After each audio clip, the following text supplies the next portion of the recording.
Class is now in session. I am Professor Hockey, and today we'll be discussing another Sharks player review, and today's player is none other than Tomas Hertl, and I actually want to start with his grade in this one, and that would be a B+, because I want to compare it with a couple of players ago, Timo Meier, because you may be wondering, well, why is there such a gap between the grades of both Hertl and Meier, even though, while Meier did have more points, it wasn't that many more points. Hertl here sitting at 82 games played, 30 goals, 34 assists, 464 points. Meier was up there with 35 goals, as well as 75 points, and so it's not that large of a gap between them, and yet Hertl's with the B+, while Meier is with the A+.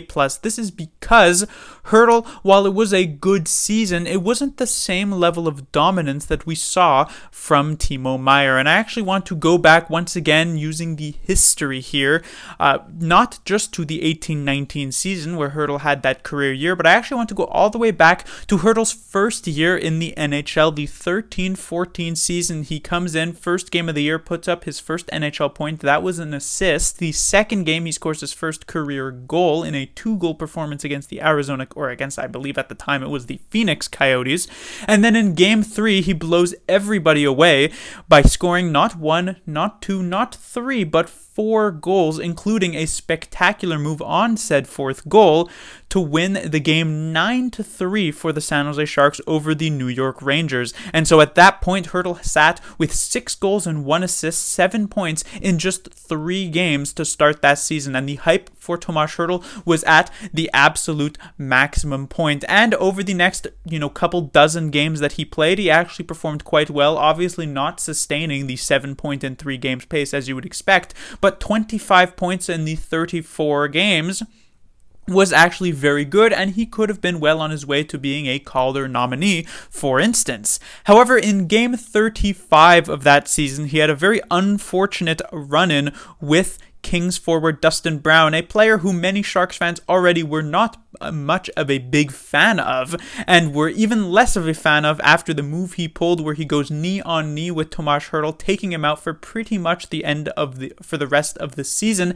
And it felt as though over the next few years of Hertl's career, he never really found that same magic that he had in his rookie season, and it felt as though that even though he'd have a career high of about 46 points up to that point, he never really found that magic. And so it seemed as though he was destined at this point to become a, really good third liner or maybe a decent second liner. But in the 18-19 season, it was that breakout year. Finally, Hertl had moved over the hump and was coming into his own as a dominant force in the NHL. Not only did he manage to score about 76 points, if I am not mistaken, but it was just dominance displayed on the ice. The comparison that I had used at the time was I compared him to Evgeny Malkin, which is not a comparison that I would use lightly because of how strong and amazing a player Malkin is, but Hertl seemed to exhibit a lot of those same qualities. But since that 18-19 season, he hasn't really managed to do so, whether that is a sort of reasoning of the fact that the team is generally worse than what they were at in the 18-19 season, if the players he is playing with, or if it's a motivation issue. I'm honestly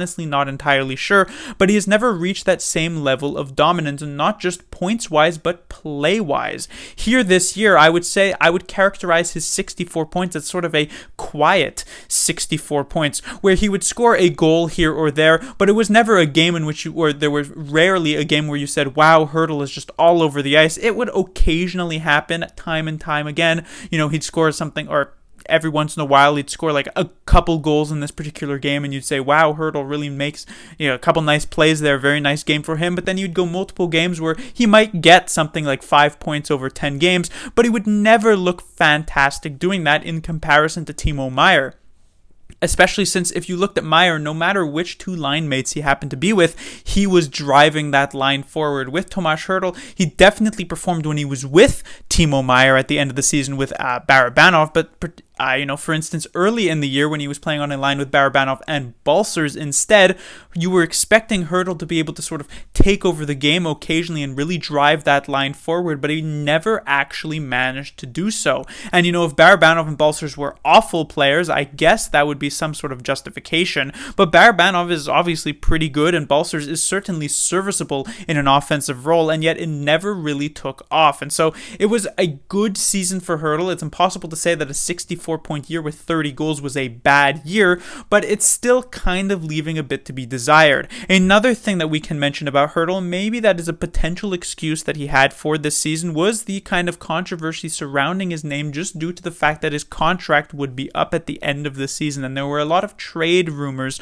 swirling around because this decision of the San Jose Sharks of whether to trade him or to sign him was a pretty franchise-altering choice. If they traded him, they were pretty much committing to being a not very good team, a bad team over these next few years and trying to rebuild, and yet signing him was a pretty clear indication that they'd be looking to compete and make it to the playoffs no matter what, even if it means losing in the first round over these next few years. And so maybe it was a bit difficult for Hertl to actually focus on the game. Eventually, he would sign that extension near the trade deadline. He wouldn't end up getting moved. And so maybe with that off of his mind and making $8 million every single year, that will open things up and he'll be able to return to the 18-19 Hertl that we haven't really seen much of in the past 3 seasons.